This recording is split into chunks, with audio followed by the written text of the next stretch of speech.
What we're doing with telenutrition, we're trying to get the participation a little bit higher, especially with the 8th graders.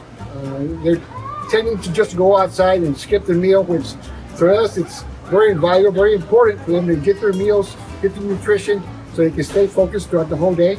Display the chicken Alfredo, show them how we do it out back, and just see them that just because they see it ready out here. The whole preparation up here, it's all single components. They'll be little, I guess, the urge to try it out just because it's here, it's hot, and if they're lucky enough, they're gonna get something right off the walk.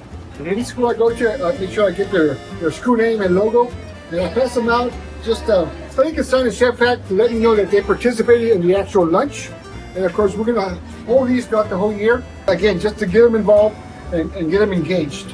Very good. I like it. Good. Give me a thumbs up or a thumbs down. I need to know either way. So if it's not too good to your liking, we'll go back, see what we can do to tweak it. And if it's good, we'll leave it alone.